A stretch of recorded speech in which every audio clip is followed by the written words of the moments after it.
My name is Emily, and for my demonstration speech, I'm going to show you how to draw a realistic eye. For this, I'm using just basic materials.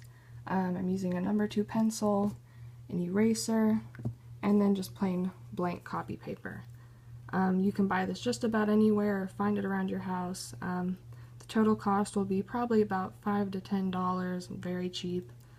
And the amount of time to complete this task is about 5 to 10 minutes, and that's if you had a lot of detail, but a very quick rough sketch can take about 2 to 5 minutes, so it's a very quick process. And with that, let's get started. So for the first part, what I already drew here, we're going to start out with an almond shape. And so I usually start at the tear duct, which I draw on the left, and I make a curve up and over, and then stop about right here. This will be the top of the eye, and then make my way down in a curve, and then curve back up just a little to meet the tear duct. And then I draw kind of to distinguish where the tear duct is compared to the eye, and then draw the iris. Very rough sketch. And then a pupil in the center.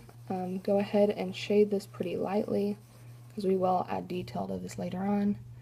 And then add the eyelid. And that completed will look like this.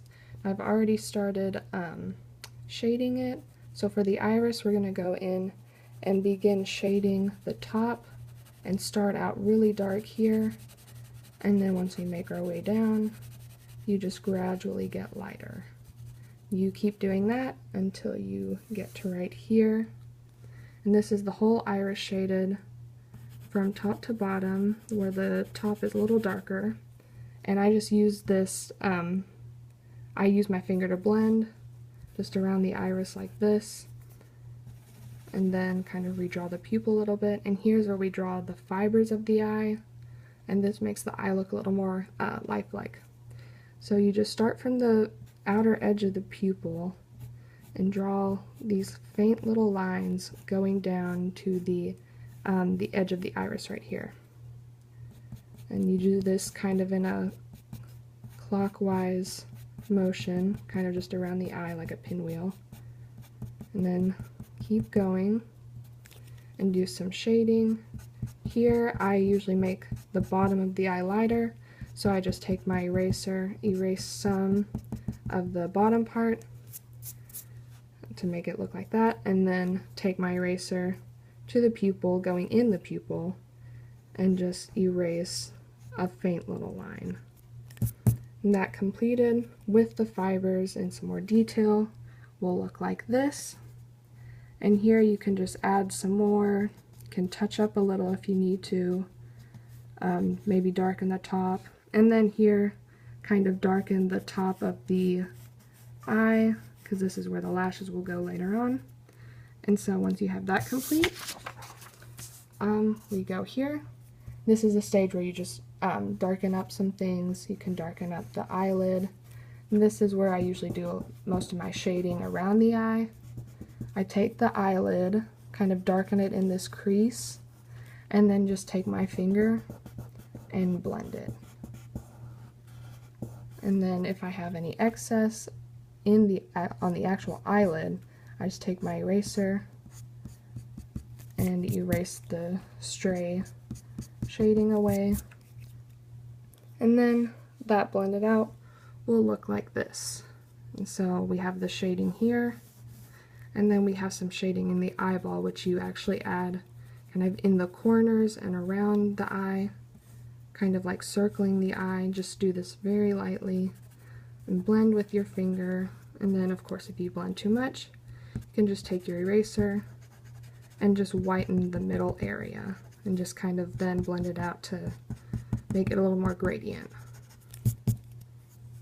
And so once you complete this, I usually go into the eyelashes.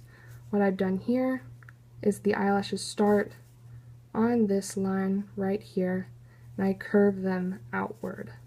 The eyelashes toward the outer edge are a little longer than the ones, let's say, in the middle and especially in the front here.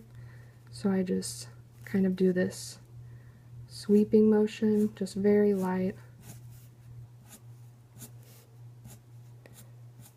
And as the eyelashes get in the center here, they're a little straighter, but the eyelashes at the edge are a little more curved. And so once we do that, next we'll draw the waterline down here, shade that a little, and this is where the lower lashes will go. So kind of same at the top, except they're going or curving downward. These eyelashes are going to be more sparse and a lot lighter. So the finished look of that will be this. And this is where you go in. You can just darken some areas or shade a little more, but basically just tweaking it to how you want it. And the cool thing about this is you can just make it however you want. There's no rules to it, there's no standards, and you can just make it as unique as you want it to be. And I think that's really cool. So that's how you draw a realistic eye.